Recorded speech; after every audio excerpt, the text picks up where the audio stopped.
So what is happening, YouTube? Just YouTube. I was down here moving stuff around, cleaning, drinking some coffee, getting stuff cleaned up, decorated for Christmas. What I figured I would do here, I don't know if a lot of people watch the video, but I figured we'd finish the Ascent because I've got it set up. Hands messed up today, bother me, so I don't know if I'll be going out and doing much running. Buddy wanted me to come out. We've got a vertical incline test thing he set up at his house. We've been using the test tires and stuff with, so I might go out there later. I don't know. I can't hardly hold a controller this morning. I woke up, my hand was swelled terrible.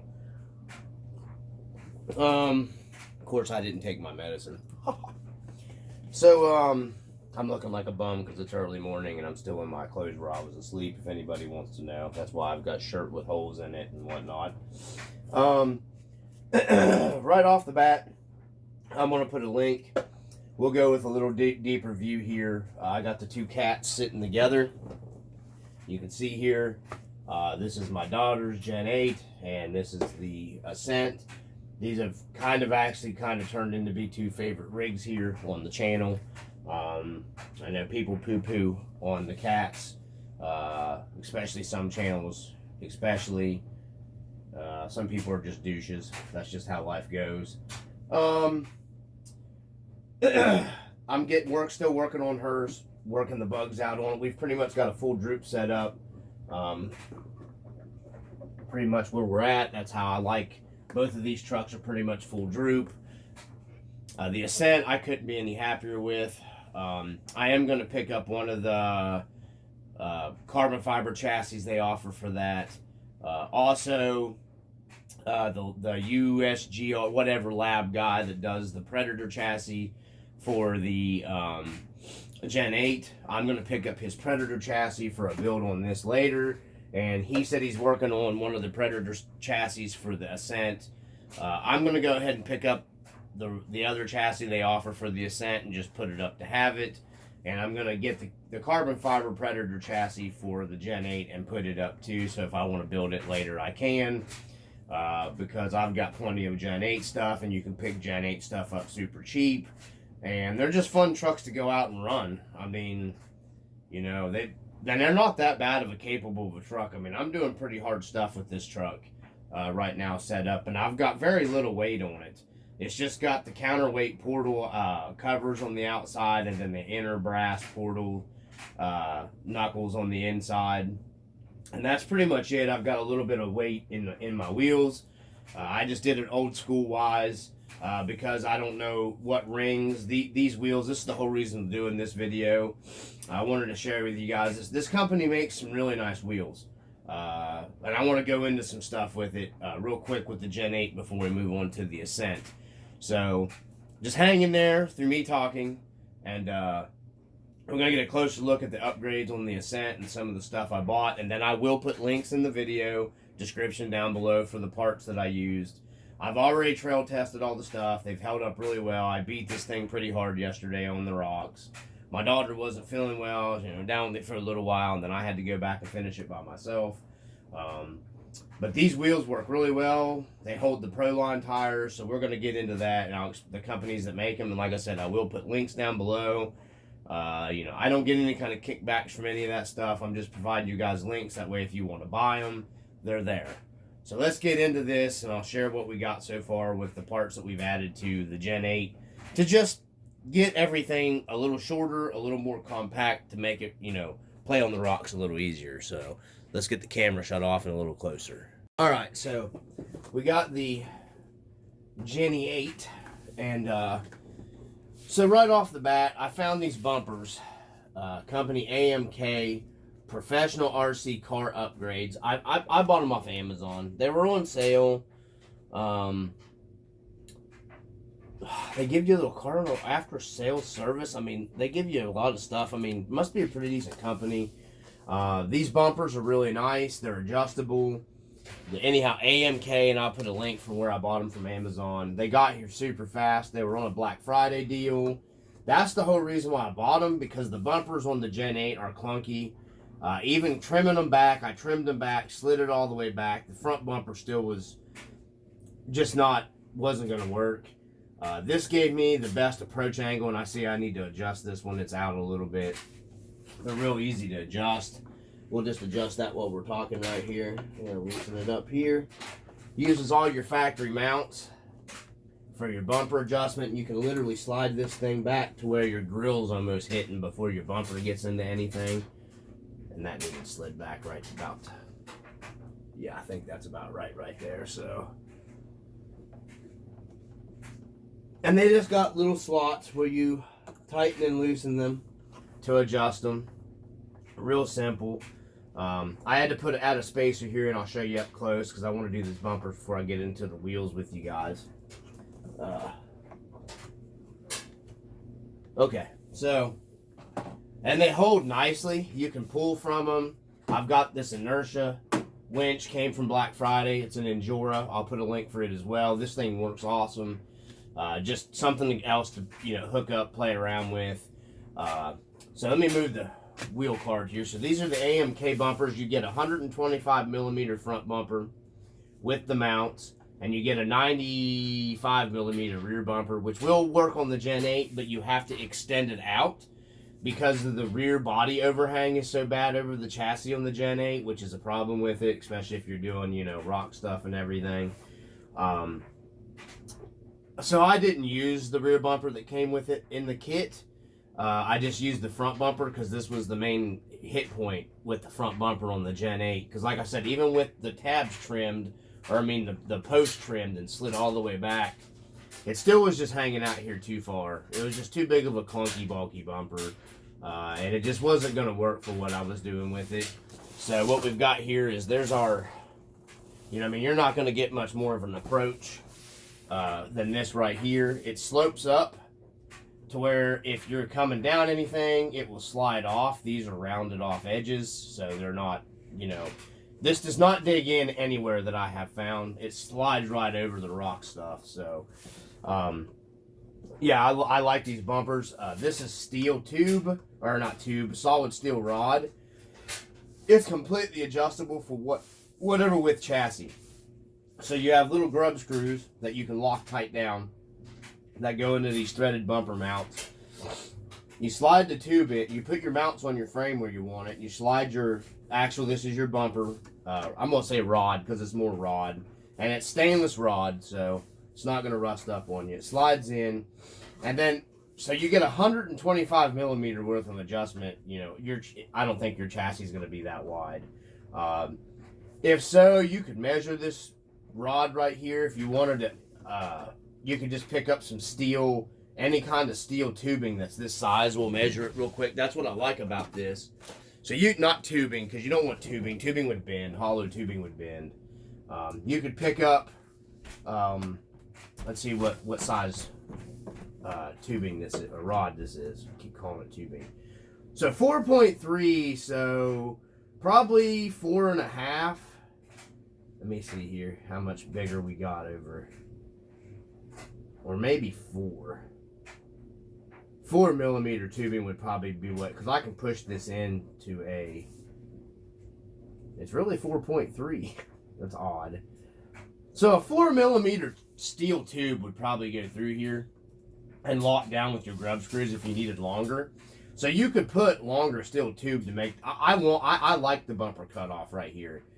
Because I don't give a crap if this is hitting on a rock. I have not hit these down hardly at all. You can see they're not chewed on. And I have rounded these off a little bit right through here. To make the fenders more rounder like the real Scout, instead of being that stupid chunky angle cut that Red Cat did. And then, I just kind of put the screws back in here and took off the fender flares because that took off a crap ton of weight off the body, surprisingly. You'd be surprised how much weight those outer... plus they hung out and got caught up on crap, and this just made the body a lot more narrow. So back to the bumper, you could just put steel tubing in there, whatever you wanted longer than you'd have. You could be able to adjust it farther in your frame if need be. The Gen 8's already got a pretty wide chassis, but I had plenty of adjustment left. You can see there on it. Front bumper worked perfect. The rear fit as well here on the frame. It was too much.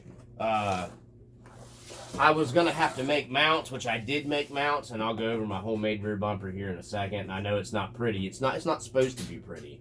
It's not. That's not what I'm setting this truck up for. It's all. I want to squeeze the capability out of it as I can. It's not about. It's function over form basically. So you'd have had to extend out the mounts here to use that AMK bumper. So, and I just didn't want to form mounts and then, extend mounts and then bolt more, because then you just add more weight. Because the factory rear bumper on these things are chunky clunky too. And you can trim your body out up into here and move your stock bumper up farther and bolt it to the top of your piece here. I didn't want to do that. I wanted to kind of keep the bumper above the chat frame though, because I haven't hit down the frame. I have never dug the frame down on it yet. So I figured if I went above the frame here in the back, this would be even less of a chance for this to hit. So I thought, we used to build drag skid plates on like lowriders and stuff back in the day. We built them out of steel plate, and when you slam the truck or the vehicle down dragging, it would spark. That was kind of an old school thing we did way back in the day. My buddy had a Honda CRX SI. That was on, actually it was on one of the first, it was homemade airbag systems. We used maxis off of a tractor trailer and fabricated him the maxi bladders off of a tractor trailer, and homemade his airbag system on that. And it would drop all the way to where the wheels would actually pick up inside of the fender wells. You can look. That's what he would do to keep somebody from, like, the car from getting stolen. Because where we worked at, we had a couple vehicles stolen, so he would suck the car flat down on the ground, and then the wheels would be up inside the fenders. You weren't stealing that unless you drug it. So we had put steel plates like this all the way around. It would set down on it, and he would get it down low enough to drive up the road and spark. So anyhow, I just thought I'd share that with you. So I kind of designed this the same way. I sucked it all the way up as far as I could do it, and then I took the body mounts. You can buy these cheap body mount kits with the magnets on eBay or Amazon, and I used those steel mounts. It's plenty strong enough. Bolted it directly to the factory bumper mount here in the rear, and then just drilled 2 holes. Everything's adjustable. I can pull. It's all the way out now.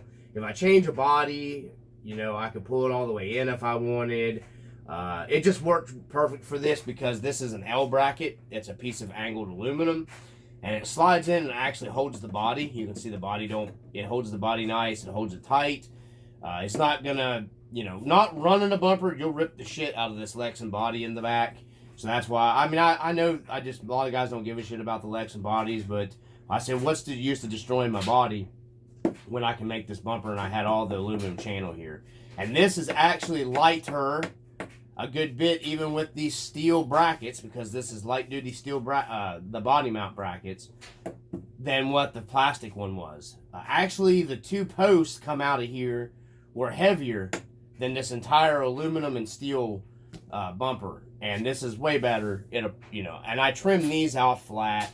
I didn't have to trim anything here to get it, but I did, because these hung down here. And they kept getting hung up on everything. So all I did was come up here to my last screw, which looked more to me like a real Scout body. I trimmed this all the way up to the last screw mount that we have here. And I trimmed it almost right up here to the tail light. I left a little bit here so it don't rip through the tail light.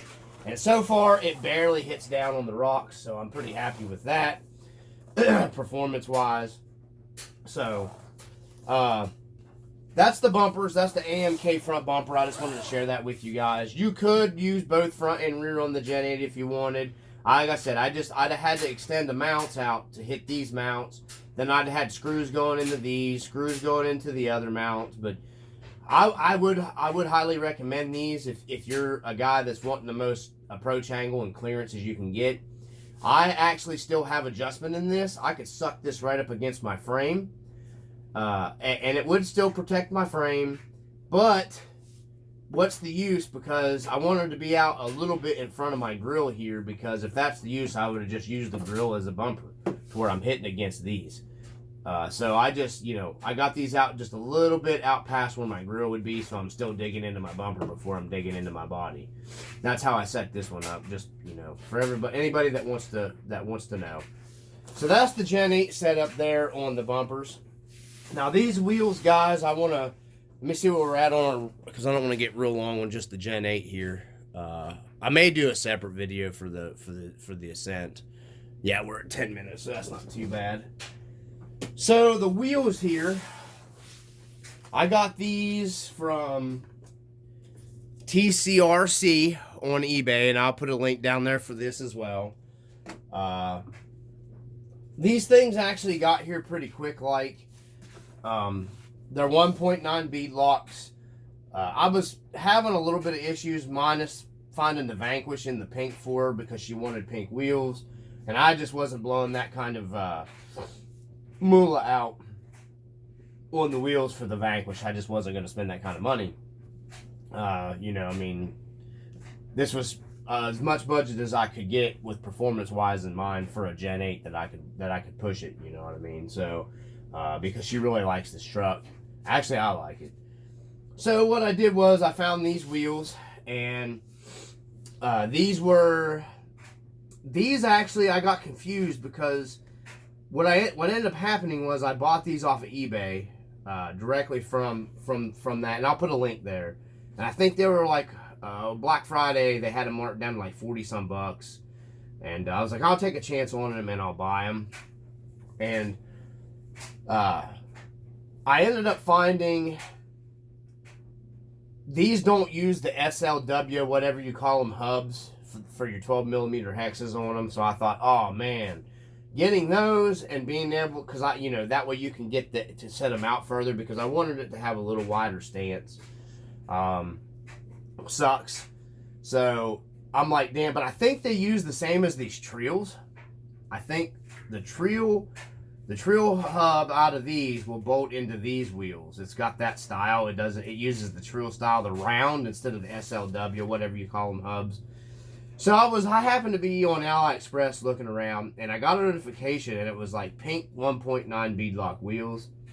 Lo and behold, it was like these style wheel right here with the SLW style hub, and they had them on sale, shipped for $20. They're a little different design than these, but they do use the SLW hub on them. So I'm hoping when they get here, I thought these were them that came, but they ended up not being the AliExpress wheel. They ended up being the eBay wheel that I'd bought, which the guy ended up giving me a little bit of a partial refund because there was issues. He thought he had them in stock and they weren't. So he gave me a little bit of a refund on these. So I can't complain at all about, and these wheels, they're not super heavy. They're very nicely machined aluminum, guys. They are a beautiful, beautiful wheel. I wanted to do a video before I put them on there, but she wanted to run the truck. So, man, they are nice. Let me tell you what, the finish on these, don't be afraid to buy those. Not them knockoff wheels, man. These things are really nice, guys. And the fit and finish on everything was very nice. The Pro Line, these are Pro Line. These are the Crawler, BF Goodrich Crawler TAs. Fantastic tire.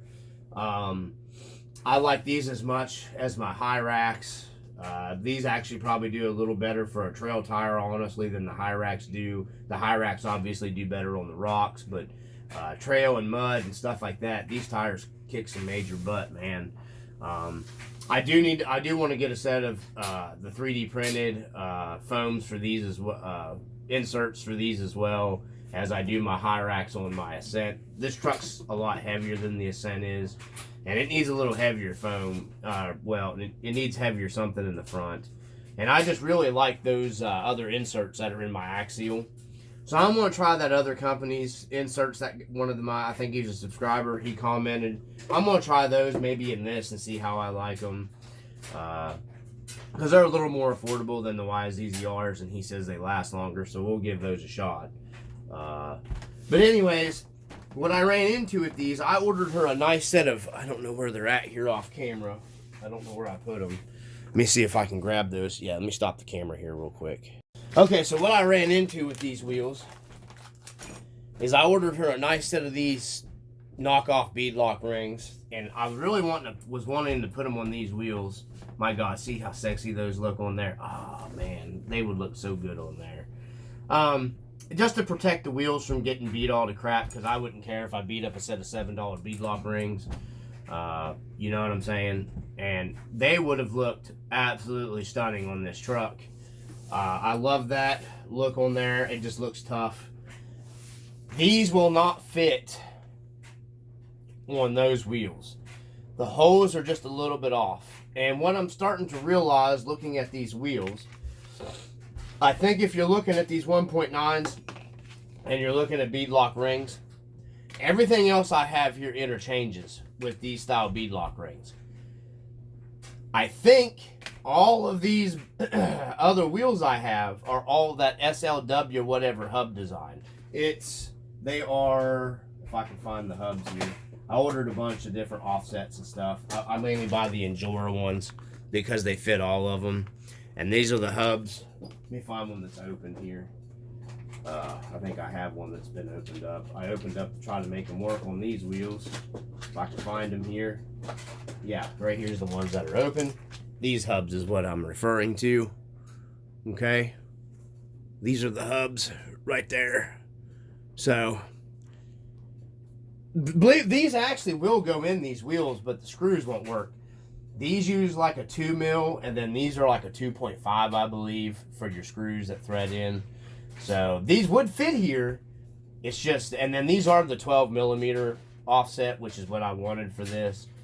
So I don't know. I'm waiting on, but anyways, I've noticed the wheels that use these style hub right here. I'll get a little closer. If I get it to focus. These beadlock rings seem to fit all of those style wheels. Maybe it's a coinky dink, I don't know. But I've got 2 sets of these wheels that use that round style trill looking hub. And they do not, these beadlock rings do not fit them. They don't fit them. The screw holes don't line up. I've got another set here somewhere. I don't know where I put them. They're black. And they're nice wheels as well, but they just, I don't know, they won't work. It sucks. I'm sure I could modify some stuff and make them work, but you know what I mean? It is what it is, I guess. Learn the lesson. It sucks because I really wanted these on these wheels to keep her from getting beat. I'm hoping her new wheels come and those rings will work on it, and I will just switch out because they're the same pink anodized look. They're a little different of a design. I think these wheels probably look a little better. One of the last things I want to get for this truck is I'm probably just going to go ahead and break down and buy the Club 5s. I want the 12 millimeter brass hex extension with the actual hardened axle shafts for this to set my stance out just a little bit wider. Because right now I think as of, let me get lined up with the Ascent here, I'm about the same width as the Ascent here. Yeah. So I'd like to be a little bit wider on this truck to help, because I had a video on there with the Endura, the negative 10 millimeters on it, and they were about perfect where this truck needed to be. So I want to get this thing setting out a little bit. I was going to try them cheap China ones that are like $13, but I think I'm just going to wait, and I'm just going to get the Club 5 ones because his are like $40 or $20 a set of 2. I mean, I'm almost tempted to try the China knockoff ones on it. I'm just afraid I'll bend those if they're cheap, soft steel axle shafts on rollovers and stuff. I don't know. I may still give it a go anyways for $13 and see how it goes. I'm not sure. I'll have to research anybody else. If you know anybody else that's like a good quality company that makes the offset ones for these, that's what I need, is the longer axle shaft for the 12 millimeter hex. I just want it to be a little bit wider than what it is right now. I want to get it back to where I had it before.